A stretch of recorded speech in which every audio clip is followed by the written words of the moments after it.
ജ്യോതിഷ പങ്ക്തിയിലേക്ക് എല്ലാ പ്രേക്ഷകർക്കും സ്വാഗതം. ഇന്ന് വിചിന്തനം ചെയ്യുന്നത് പൂയം നക്ഷത്രത്തെക്കുറിച്ചാണ്. പൂയം നക്ഷത്രം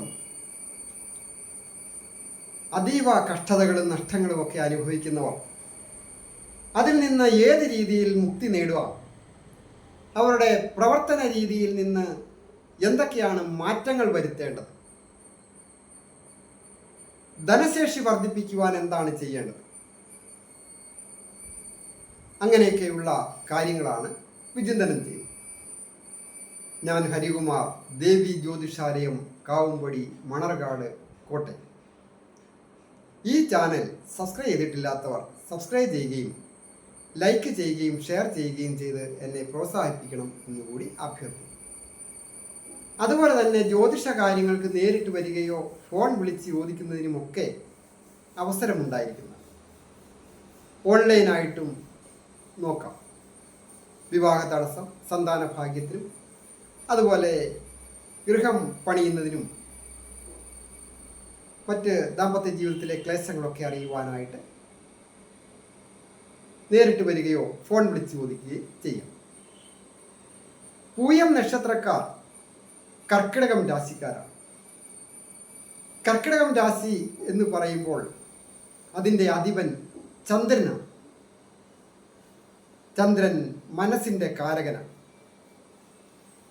പൂയം നക്ഷത്രം കർക്കിടക രാശിയിൽ ചന്ദ്രൻ നിൽക്കുമ്പോഴാണ് ജനിക്കുന്നത്. അത് ചന്ദ്രൻ പക്ഷബലപ്രദനായിട്ട് നിൽക്കുമ്പോൾ ജനിക്കുന്ന നക്ഷത്രം. അത് ജാതകം നോക്കണം, പക്ഷബലമുണ്ടോ, അമാവാസി കഴിഞ്ഞ് എത്ര ദിവസം കഴിഞ്ഞാണ്, അല്ലെങ്കിൽ അമാവാസിക്ക് മുമ്പ് എത്ര ദിവസം ആയിട്ടാണ് ജനിക്കുന്നത് എന്ന് നോക്കുക. അപ്പോൾ മനോബലം അറിയാൻ പറ്റും. അതുപോലെ തന്നെ പ്രധാനമാണ് ബുദ്ധിയുടെ കാരകനായ ബുധന്റെ സ്ഥിതി. ഈ രണ്ട് കാര്യങ്ങൾ ഒത്തുവന്നാൽ ഒരു വ്യക്തിക്ക് ആ വ്യക്തിപ്രഭാവമുണ്ടാകും. അത് മുഖാന്തരം അത് സ്ത്രീകളായാലും പുരുഷന്മാരായാലും വ്യക്തിത്വം വർദ്ധിക്കുകയും നല്ല കാര്യങ്ങളിൽ വ്യാപൃതരാകുകയും നല്ല സുഹൃത്തുക്കളെയും നല്ല അധ്യാപകരെയും മാതാപിതാക്കളുടെ നല്ല ഇടപെടലുമൊക്കെ അനുഭവിക്കുവാൻ യോഗമുണ്ടാകും. പൂയം നക്ഷത്രക്കാർ വളരെ ത്യാഗമനോഭാവത്തോടുകൂടി കഷ്ടപ്പാടും ദുരിതവും ഒക്കെ ഏറ്റെടുത്ത് തൊഴിൽ രംഗത്ത് പ്രവർത്തിച്ച് വിജയിക്കുവാൻ സന്നദ്ധതയുള്ളവരാണ്. എന്നാൽ ചില സന്ദർഭങ്ങളിൽ അവർ ചെയ്യുന്ന കാര്യങ്ങൾ വിജയത്തിനോട് അടുക്കുന്നതിന് തൊട്ടു മുൻപ് ആ പ്രസ്ഥാനം അല്ലെങ്കിൽ ആ ബിസിനസ് അല്ലെങ്കിൽ ആ ജോലി ഒക്കെ രാജിവെച്ചേച്ച് പോവുക. അതായത് ഡെയിലി വേജസിനൊക്കെ കയറി സ്ഥിരപ്പെടാറായപ്പോൾ രാജിവെച്ചു, വേണ്ടെന്ന് വെച്ചു. നമ്മൾ വേണ്ട എന്ന് വെച്ച് കഴിഞ്ഞ് 3 മാസം കഴിഞ്ഞായിരിക്കും കൂടെ നിന്നയാളിനെ സ്ഥിരപ്പെടുത്തുന്നത്. അങ്ങനെയൊക്കെ പല രംഗങ്ങളിൽ നിന്നും പിന്തള്ളപ്പെട്ടു പോകുവാൻ ഈ പൂയം നക്ഷത്രക്കാർക്ക് വളരെയധികം സൂചനയുള്ളതിനാൽ അത് വളരെയധികം ശ്രദ്ധയോടുകൂടി വേണം തൊഴിൽ രംഗത്ത് ഇടപെടുവാനായിട്ട്. അതുപോലെ തന്നെ ഏത് കാര്യത്തിൽ ഇടപെട്ടാലും വളരെ ആവേശത്തോടുകൂടി ഇടപെടുകയും പിന്നീട് അത്ര തന്നെ ആവേശം കുറഞ്ഞ് അലസത വന്നു പെട്ട് പരാജയങ്ങൾ ഉണ്ടാകുവാനും സൂചനയുണ്ട്. പ്രത്യേകിച്ച് +2 ഒക്കെ കഴിയുന്ന വിദ്യാർത്ഥികളെ സംബന്ധിക്കുന്നിടത്തോളം അവർ തൊഴിലധിഷ്ഠിത വിദ്യാഭ്യാസത്തിനായിട്ട് ചില വിഷയങ്ങൾ തിരഞ്ഞെടുക്കും. പൂർണ്ണമായ ഇഷ്ടത്തോടുകൂടി പഠിച്ച വിദ്യയോട് തുടർ വിദ്യാഭ്യാസം ചെയ്യുകയാണ് എങ്കിൽ പോലും ആദ്യത്തെ ആ ഒരു ഉത്സാഹം പിന്നീട് കാണിക്കാതെ വരികയാൽ അലസത വന്ന് പരീക്ഷയ്ക്ക് പാസ്സാകാതെ വരികയും അതിനുവേണ്ടി ശ്രമിക്കാതെ വരികയും ചെയ്ത് അവരുടെ ഭാവിക്ക് തന്നെ ദോഷം വരുന്ന ചില ഘട്ടങ്ങളുണ്ടാകാം. എപ്പോഴും ഒരു കോഴ്സ് എടുക്കുമ്പോൾ നമ്മുടെ പ്രയത്നം അതൊരു പ്രധാന ഘടകമാണ്.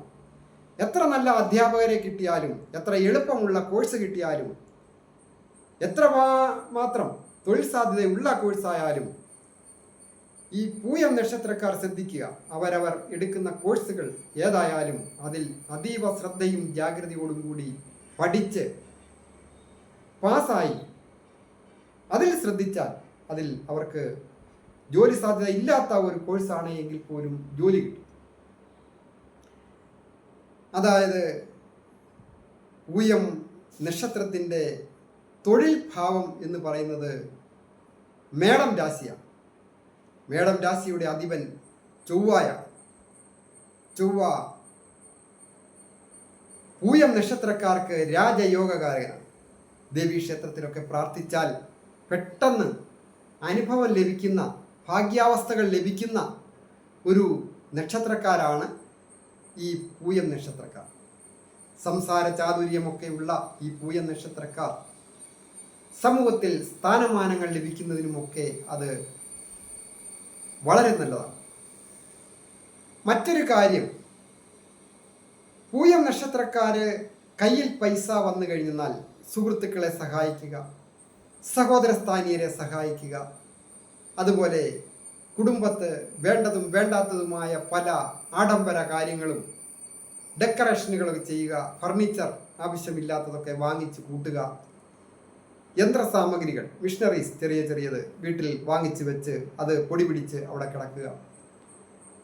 അങ്ങനെ ഒരു പ്രയോജനവുമില്ലാത്ത ഡെഡ് മണി ആയിട്ട് പണം കളഞ്ഞിട്ട് പിന്നെ ഒരാവശ്യം വരുമ്പോൾ മറ്റുള്ള സുഹൃത്തുക്കളെയൊക്കെ സമീപിക്കേണ്ട ഒരു ഗതികേടിൽ വന്ന് പെടാറുണ്ട്.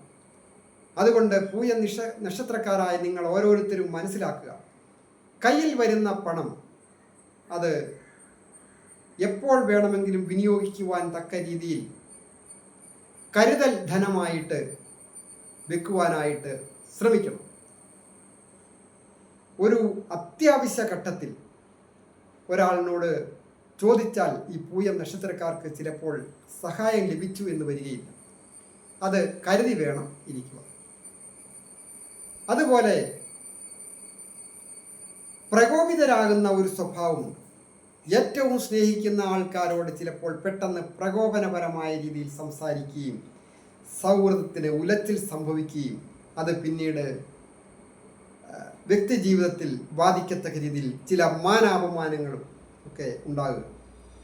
അതുപോലെ തന്നെ സമൂഹത്തിലെ കൊള്ളുകയരാത്ത ആൾക്കാരുമായിട്ട് ചിലപ്പോൾ അടുത്ത ഒരു ബന്ധങ്ങളും ഇടപെടലുകളും ഒക്കെ ചെയ്യുന്നത് മൂലം പല വിധത്തിലുള്ള ക്ലേശങ്ങൾ നിയമപരമായിട്ടുണ്ടാകുന്നതിനുമൊക്കെ സൂചന. പൂയം നക്ഷത്രക്കാർ പൊതുവെ നല്ല ഈശ്വര വിശ്വാസമുള്ളവരും ഭക്തിയുള്ളവരും ഒക്കെയാണ്. അവർക്ക് ഗുരുക്കന്മാരുടെയും മാതാപിതാക്കളുടെയും അനുഗ്രഹമുണ്ടാകും. ഇത് പൂയം നക്ഷത്രക്കാരുടെ സുഹൃത്തുക്കളാണ് കേൾക്കുന്നത് എങ്കിൽ അവരെ പറഞ്ഞ് മനസ്സിലാക്കി നേർവഴിക്ക് നയിച്ചാൽ പൂയം നക്ഷത്രക്കാർ നല്ല രീതിയിൽ സുഖജീവിതം നയിക്കുവാനായിട്ട് സാധിക്കും. പ്രധാനമായിട്ട് ദുർഗാദേവി ക്ഷേത്ര ദർശനം നടത്തി പ്രാർത്ഥിച്ചാൽ സർവ അഭീഷ്ടങ്ങളും സാധിക്കും. അതാണ് പൂയം നക്ഷത്രത്തിൻ്റെ പ്രത്യേകത. എല്ലാവർക്കും നന്മ വരുവാനായിട്ട് പ്രാർത്ഥിക്കുന്നു.